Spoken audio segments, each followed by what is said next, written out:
For the first time in years, silence echoed louder than the cheers. The chaos was over. The war was won. And yet, it didn't feel like triumph. WrestleMania 40 was supposed to be the final page. The book closed, the villain vanquished. Cody Rhodes had climbed the mountain. The bloodline was broken. Roman Reigns lay defeated, dethroned, and forgotten. Fans cheered for a new era. But in the shadows of celebration, something felt off. Because this wasn't the end. It was the beginning of an emptiness. Since that night, WWE has been louder, faster, flashier, but not better. Stars rise, matches thrill, belts change hands, but something is missing. A presence, a weight. The man who made the ring feels sacred. The one who forced the world to watch him. Roman Reigns was never just a champion. He was the foundation of fear, of order, of belief. And now that he's gone, WWE is starting to crack. What followed wasn't a new beginning. It was an echo, loud, empty, and fading fast.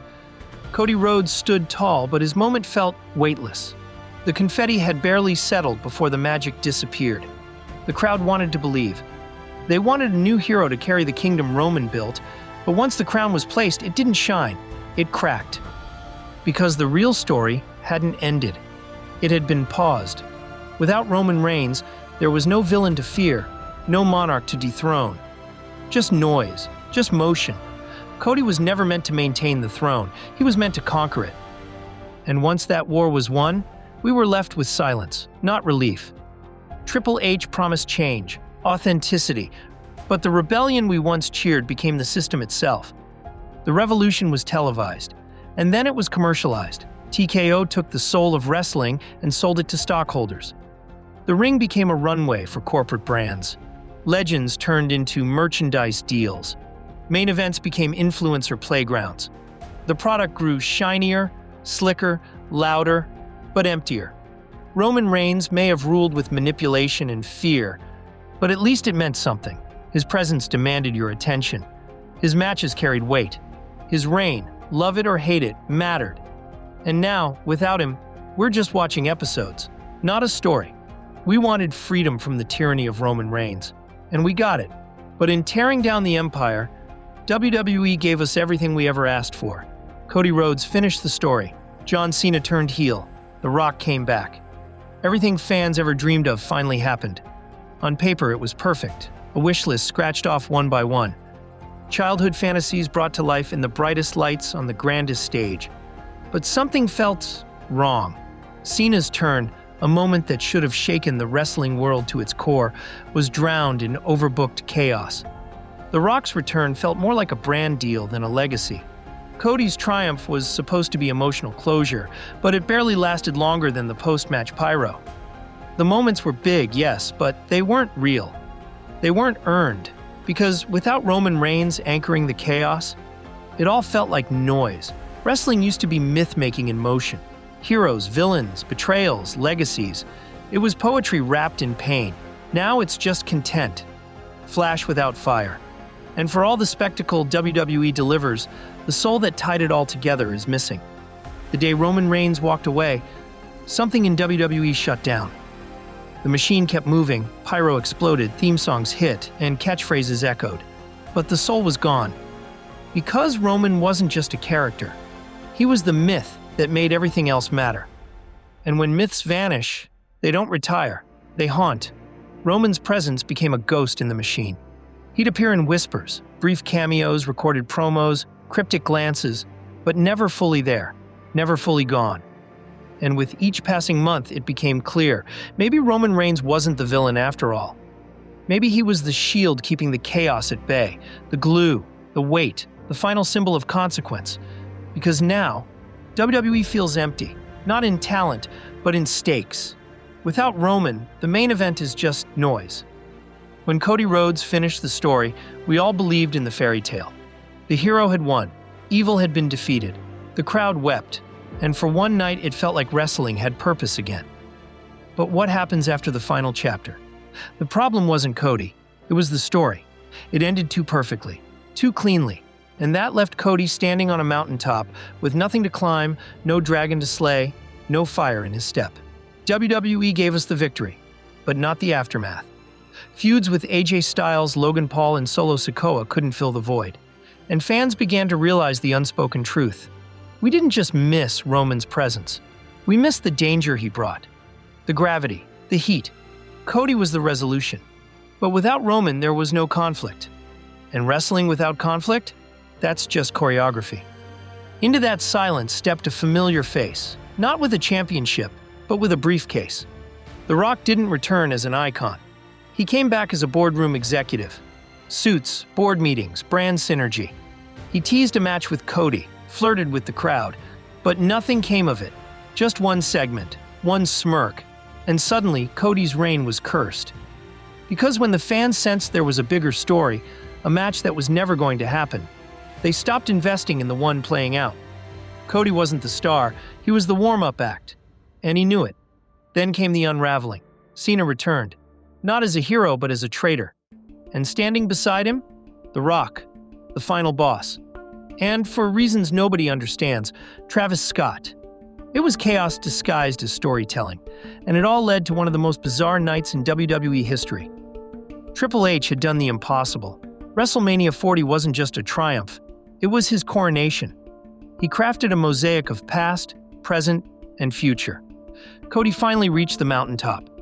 Seth became the anchor, and Roman, the once untouchable tyrant, was finally dethroned. When Paul Levesque stood on that stage, eyes glistening with pride, it wasn't just a celebration. It was a message. This is my era now. But time is cruel, and every kingdom, no matter how glorious, eventually cracks. What came next wasn't a collapse, it was erosion. Subtle, gradual, and devastating. Promos got longer. Feuds got colder. Raw and SmackDown stopped feeling like rival brands and more like weekly chores. The energy that had pulsed through WWE's creative core was leaking out. Behind the scenes, the NXT generation was vanishing. Braun Strowman, Dakota Kai, Cora Jade, names that Triple H once treated like blue-chip investments, gone without ceremony. And the titles, Cody's run so hard-fought and emotional, began to look like a victory lap with no next step. Gunther, once the most dominant Intercontinental Champion in decades, suddenly felt like a transitional world champion. The women's tag division flatlined again, and SmackDown, without Roman or the Bloodline, felt like a ghost town in prime time. The machine was running, but no one was steering it. And so, the question emerged, was Triple H just another Vince in disguise? Had he become the thing he swore to destroy? Or was he simply being outplayed by the boardroom? The cracks widened when The Rock casually revealed during a press conference that TKO went straight to him with WrestleMania plans, cutting Hunter out entirely. The implication was loud and clear. Creative wasn't calling the shots anymore. Business was. The man who once reshaped NXT with storytelling, patience, and passion was now being sidelined in his own company. It was Dwayne Johnson, the final boss, who pitched the Steal Cody's Soul story. It was The Rock who orchestrated Cena's heel turn. And he didn't need to run it by the head of creative. Why? Because the people signing the checks don't care about the pencil. They care about clicks, headlines, and stockholder applause. The moment Triple H started getting bypassed, WWE creative began to feel fractured. When he snapped back at fans in a rare interview, dismissing them with a curt, "You don't always know what's best for business," it didn't sound like a leader in control. It sounded like a man losing a battle he wasn't even allowed to fight. By the time WrestleMania 41 arrived, the warning signs were screaming. Yes, the card was stacked. Yes, the production was flawless. But heart, purpose, soul, nowhere to be found. Only one match truly delivered.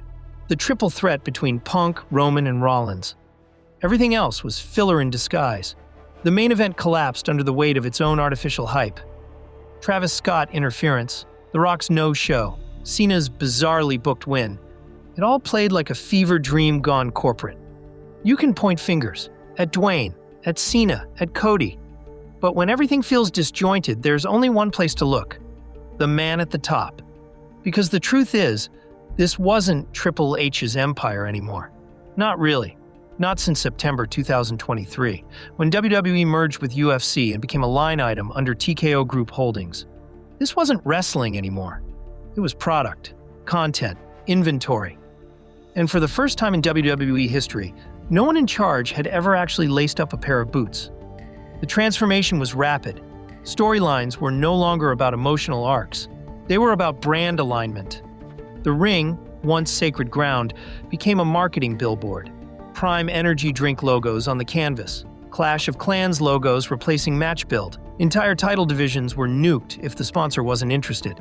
SmackDown tag titles? Buried. The Raw tag match? Rewritten for advertiser clout. Tickets soared in price. Regular fans, the heart of the WWE universe, were priced out. Ringside wasn't for diehards anymore. It was for influencers. Even Randy Orton, loyal soldier for 2 decades, started to voice his frustrations. WWE became a stage for spectacle, not sport. iShow speed pratfalling through segments. Kai Cenat getting tackled by security in a kayfabe-killing moment. Cardi B promoted over champions. And at the center of the chaos? Travis Scott, a cultural icon with zero connection to the industry, deciding the finish of WrestleMania 41. The point wasn't storytelling, it was trend-jacking. That's the new WWE currency. Buzz, not belief. And still, they'll tell you it's working. Engagements are up. Revenue is booming. The suits in the boardroom are smiling. But watch the product closely. You'll see the truth. Feuds that go nowhere. Stories that start without endings. Characters who get one promo and vanish for months. Wrestling isn't being booked anymore. It's being scheduled. And nothing exposed that emptiness more than Saturday Night Main Event. On paper, it was promising. In execution, a disaster drowned in commercials and pacing built for ad slots. It feels irreversible. TKO doesn't care. Cena has turned heel and burned his legacy. Cody got his fairy tale ending, only to become the face of a system falling apart. And Triple H? He's either being choked by red tape, or worse, has stopped fighting it altogether. So who's left?